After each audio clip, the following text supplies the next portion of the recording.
this is my personal item that'll go under the seat of the plane. Got a water bottle here, and then some snacks in the front, my hat.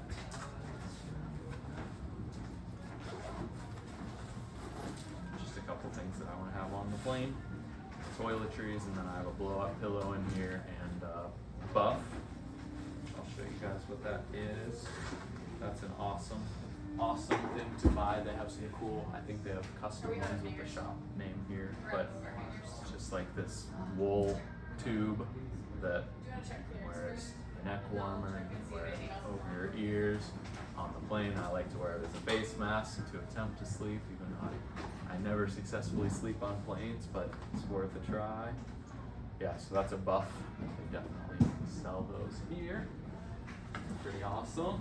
And then I have this little blow-up pillow to attempt to sleep on the plane, / maybe sleeping on the floor at some of these places, depending on the bed situation. That just me, you guys know. You guys have beds. And then if I was actually stepping on the plane right now, I'd have my hiking boots on to not take up any room, because that's like the biggest item I have. And then I'd probably be wearing pants and long sleeves to stay warm and also to take up less space in my pack. And then other than hiking boots for footwear, I'll just be bringing chacos. If you're thinking about sandals, you might check out the Tevas or Bedrocks they have here. These are really, really heavy. I just have like ridiculously high arches, so they're comfortable for me, but if you don't, I might suggest something lighter weight. And then, so this is pretty much the perfect size for a carry-on as far as recommended dimensions, airline dimensions. They have a really similar bag here called the Osprey Porter. I just have whatever, chargers, passport, little snacks and extra stuff in the front. And what I really like about this style of bag, it's very travel specific instead of like a backpacking bag.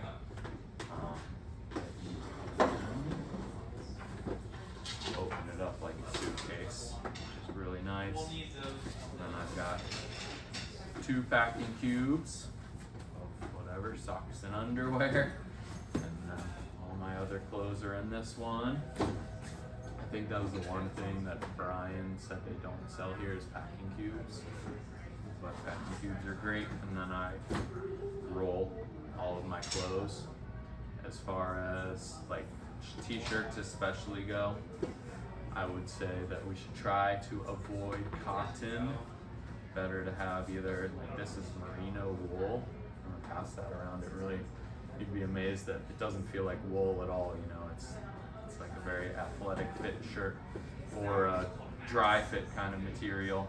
And then I got a couple of pairs of pants in here. And full base layer. I've got leggings, long sleeve shirt. Pretty much the name of the game for the volcano is, you know, we could start out early morning and it could be 80 degrees and sunny, and then by the time we get up to the top at night, you know, the best views are going to be as long as you can stand outside in the freezing, you know, potentially upper 20s. It could be as cold as upper 20s. The coolest views you're going to get of seeing the volcano, you know, once it gets dark is when you can actually see the lava, not just plumes of smoke.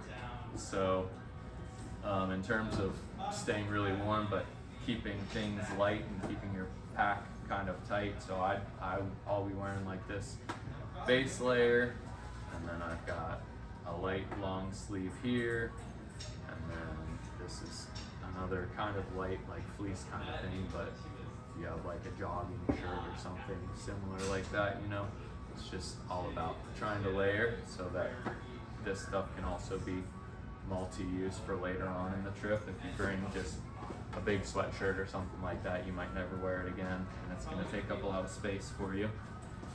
So yeah, that's pretty much the clothes situation. And then on top of all that layering, then I also highly recommend bringing a puffy jacket.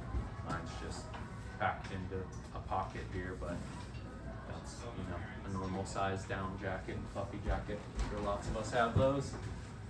Definitely bringing a rain jacket is super important because we're going to be there during the rainy season. That mostly just means like a monsoon situation where 1 hour a day it might be pouring down rain, or it might just be a constant really light drizzle, but we shouldn't, most likely it's not going to pour more than an hour, you know? But a rain jacket's good for those situations, and I'll pretty much, you know, just have my rain jacket in here every day while we're walking around. Other than that, travel towel is a really good idea. This is just like it's basically a big chamois towel, so it's super absorbent, but really packs down small and really light. That'll be good for, hopefully our homestays will have towels, but I don't know until we show up. It'll be good to have these at the lake. And then the very last night we're staying at a hostel right outside of the airport, and with that they do not have towels for us, so travel towels a very good idea. And then I'm bringing a camera. Will's bringing lots of camera stuff. Extra charger. I'll have this on me for if anybody's phone dies and you're taking pictures or anything like that. Got a little first aid kit. That'll be bigger for the actual trip. And then this is kind of all that, if you looked at our packing list, the extra gear to consider. I've got all kinds of stuff in there. I've got some bug spray and sunscreen. I have a headlamp in here. This is just like a little patch kit in case anybody's bag rips or anything. This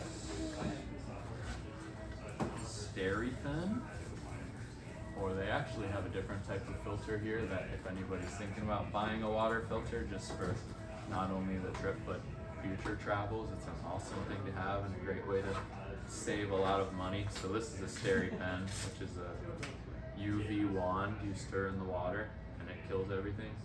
They have a newer type of thing here that it's all built into one water bottle that I was going to look at that looks really cool that I might recommend you get instead. It's called a Grail. Go look at those. And then you need to make sure you can carry, ideally if you can carry 3 liters of water, because camping on a volcano there's nowhere to fill up water, so we're gonna have 2 days where you're carrying your own water, everything you drink. They'll carry some wine for us, but that's pretty much it. Did I miss anything, Allie? What you can't bring on a plane as carry-on. You can't bring like hiking poles if you're thinking about using those. You won't be able to carry it on. Yeah, so for the volcano hike, if you do want hiking poles, I can talk to the like expedition leaders. They're the local guys.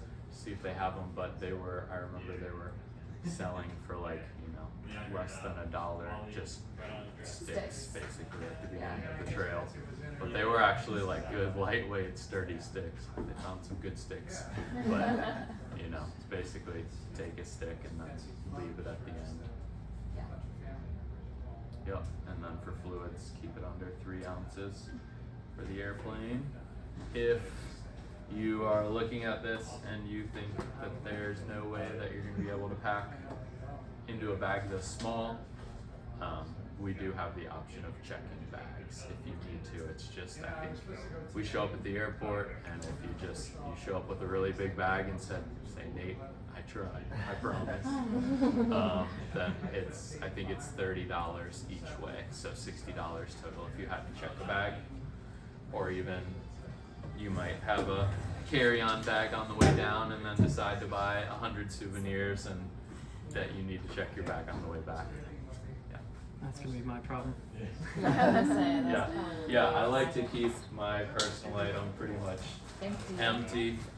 and then I'll load that up with some souvenirs. I might wind up checking a bag because I love Guatemalan rum, and that's not something that you can carry on. I might have to bring some of that back or go duty free at the airport. That's it. So essentially, how many different outfits do you have? I've got 4 t-shirts, and merino's awesome also because it's pretty like smell resistant. You can even ask your friend Allie here. I'm usually not that smelly on our trips. Really smelly. Merino shirts They are awesome. They don't hold smell. Yeah, we'll have one opportunity to do laundry, but it'll be after the volcano, which is probably best anyways, Yeah, right? yeah. The volcano's when we're gonna get sweaty. Day But 6. but I have, yeah, as far as like t-shirts, yeah, I got 4 t-shirts.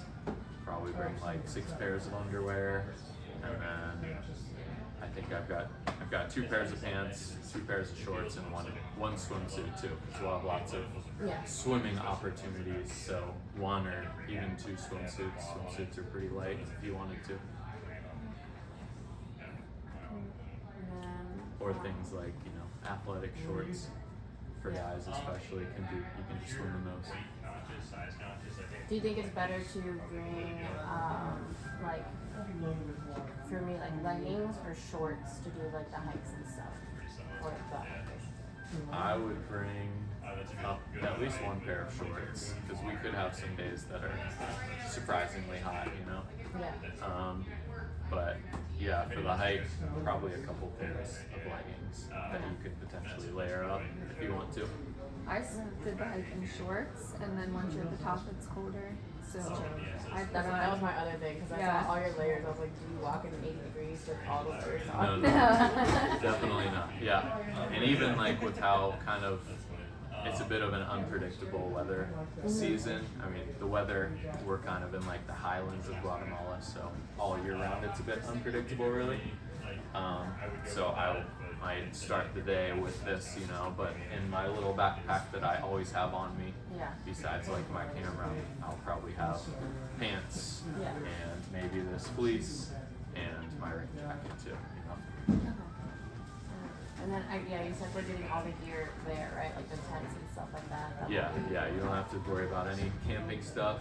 Even if you have a backpack that isn't that comfortable for you, that you can just shove all your stuff into, this like guiding company that's taking us up the volcano, they have like the nice backpacks you see here for backpacking. They have those that just, you know, so you can have a more comfortable backpack on the hike even if you don't bring one yourself. Yep, so for that hike, we'll be carrying lots of layers.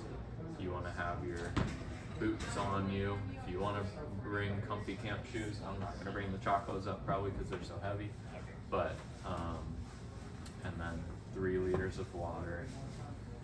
And that's pretty much it. We might be carrying sleeping bags up there, but that's not too much extra weight. A headlamp, right? And hats and gloves. I didn't mention that. So I've got, just in line with my socks and undies, I've got a hat and some gloves too. But they also have, if you don't want to bring your own, they have hats and gloves. The guides do as well that we can give us. So our night before the volcano hike, we're going to be meeting with them at their offices in Antigua, the town where we'll be hanging out in for a few days. And they'll ask us everything we need, kind of give us all a briefing, let us know what to expect. And we'll go to the grocery store for snacks and all that before that as well. You said the hike is how many miles? The hike is only, I believe it's 5 miles up, but over that 5 miles is, it's going to be really, really steep. I think 6,000 to 7,000 feet. I'll have to double check the numbers, but basically it's not a lot of distance, but it's going to be really, really steep. Yeah. Yeah. Okay. I don't know why I thought it was 9 miles. That's probably round trip. Oh, okay. Yeah. So we'll hike up probably 3.5 miles the first day to get to we've got like cabins up there now. They're not tents, which is really nice. So we'll hike up to, maybe 2/3 of the way up the first night, stay there. We'll all be exhausted, but try to stay awake and watch the nature's fireworks in front of us. And then we'll sleep for 4 hours and then get up at probably like 1 or 2 in the morning and hike the rest of the way to the summit to make it for sunrise. That's kind of the goal. And then that same day that we hike the last 1/3 up, we also go all the way back down. So for me, I don't mind the up at all, but the down is what really kills me. So that's I was something say, to going think down about too. rough But on my it's knees. all, we're a group of 12. We can totally do this thing at our own pace. I'm sure we'll all be happy to wait for everybody and just take our time. We're very clumsy individuals. It's all right.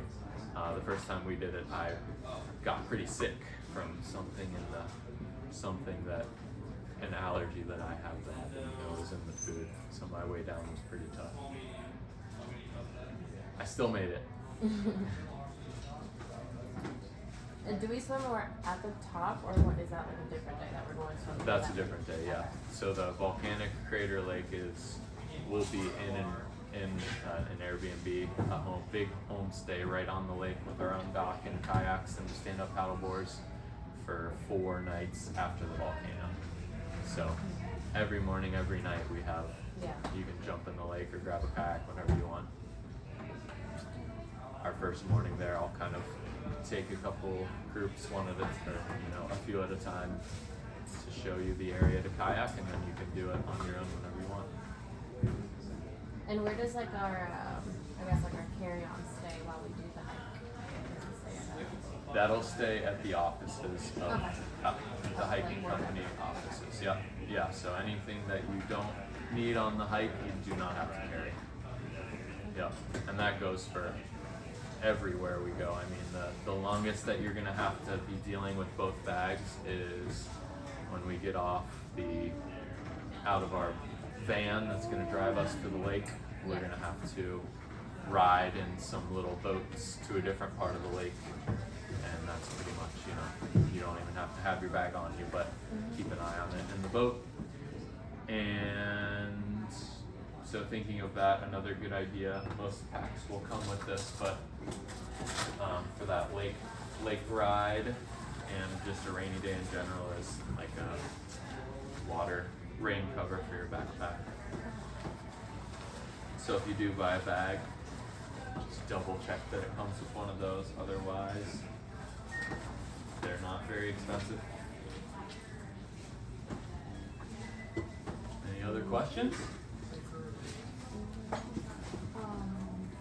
So any medications can you carry, like painkillers? I'm sure it would be dead by the end of the night or whatnot. Yeah. Anything that if it's something prescription. Just Yeah. over the counter. Oh yeah. Yeah, absolutely. And we can, if you forget something like that, we can buy them the night before the hike too. Yep. Also, I'll carry some ibuprofen, and I'll carry some anti-nausea stuff too. Not that our boat rides are long at all, but just in case. Yeah. Also, I remember you mentioning some disposable spoons, forks like that. Oh, disposable? Disposable spoons or.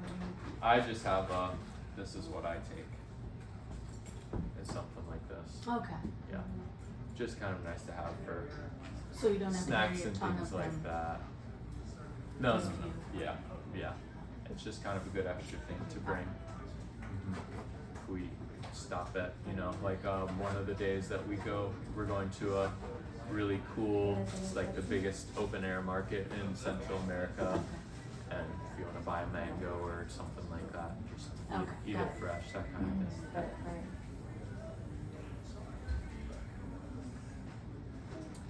Any other questions? Definitely have to buy the bladder. The bladder, yeah, these are awesome. Yeah, so with how I, with this Steri pen, man, you've seen it in action in Peru many times, but Yeah, what else would be it has a setting to fill the Nalgene all the way up, and then you just stir for a minute and a half in it, and it tells you, it's got little lights to tell you when you're done, when it's totally purified. So I would just do 3 of these and keep dumping it into this. But this other filter they have here called the Grail is, I think, an even easier, more convenient option if you haven't already bought one of these. I think you probably, do you have one? Did you buy one for Peru? No. No. I bought something else that didn't work. Oh no. Waste of money. Well, these are great. I think the Grail would probably be an even better option.